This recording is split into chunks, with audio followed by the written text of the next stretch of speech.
Eu tive experiências muito interessantes com esse oscilador Colpitts. Você vê um aqui que é transistor, porque ele tende a ser mais estável do que o Hartley, do que o Armstrong. Vamos dar uma visão geral aqui.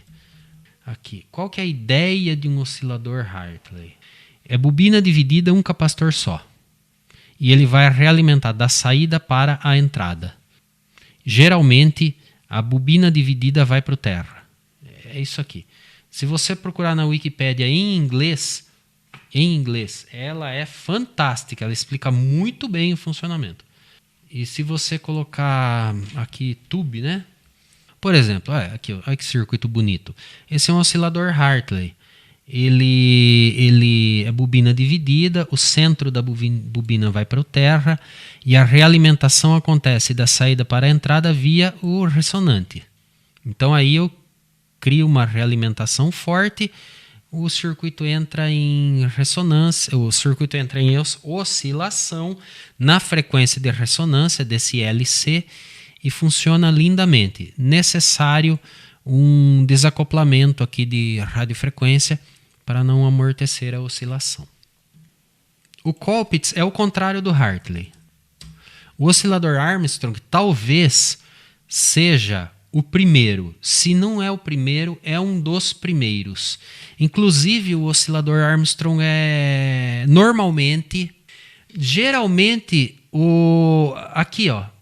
geralmente um rádio regenerativo é um oscilador Armstrong que sintoniza. Aqui, ele é um Armstrong. Aqui é um oscilador Armstrong, só que está chegando um sinal de antena junto. Qual que é o princípio de funcionamento do oscilador Armstrong? É acoplamento à bobina, acoplamento indutivo. Então, a saída volta para a entrada por acoplamento indutivo.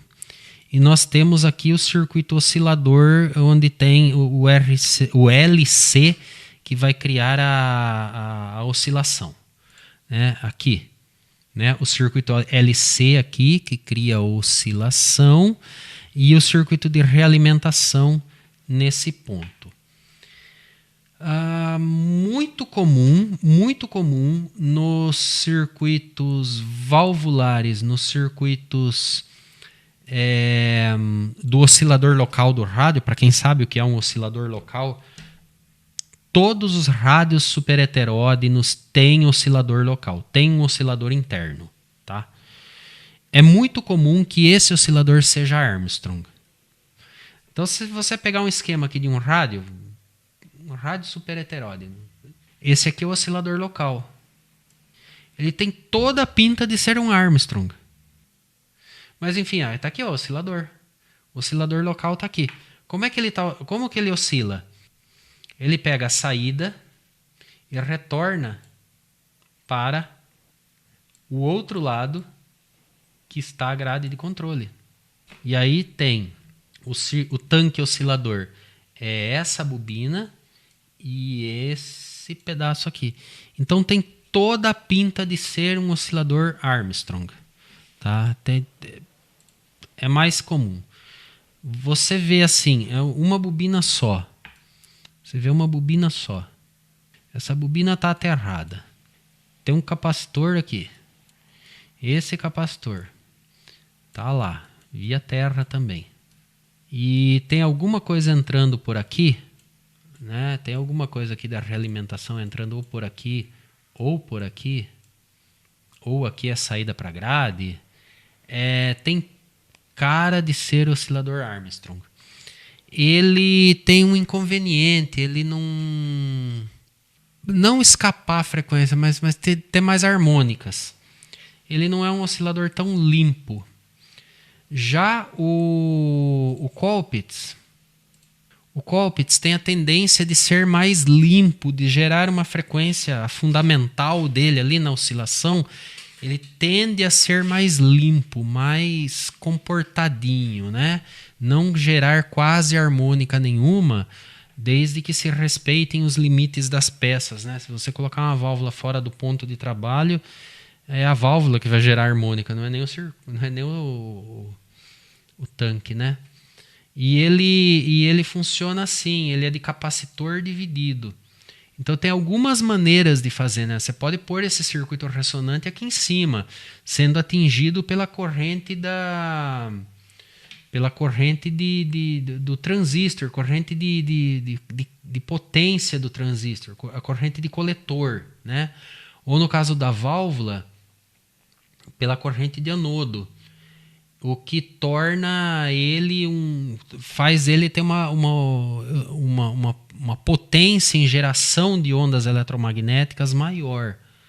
Você faz um oscilador mais potente, né?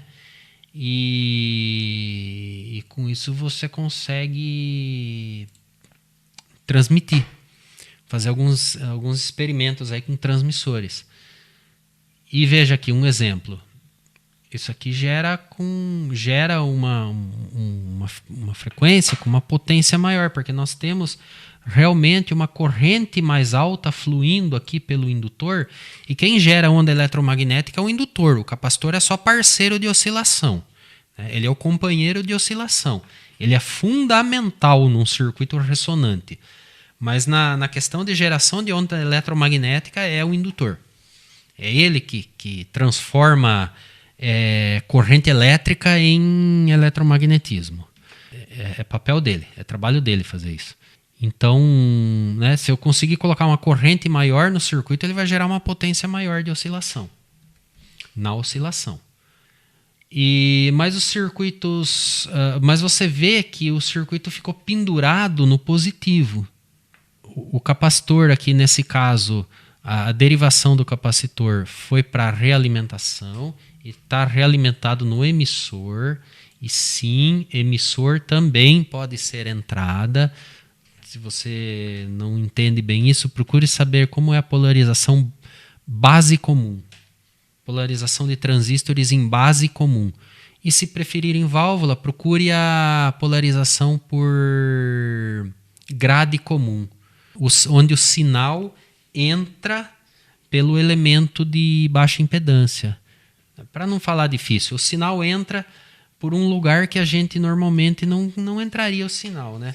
Eu entro, no caso aí do transistor, eu entro com o sinal no emissor, e no caso da válvula eu entro com o sinal no catodo.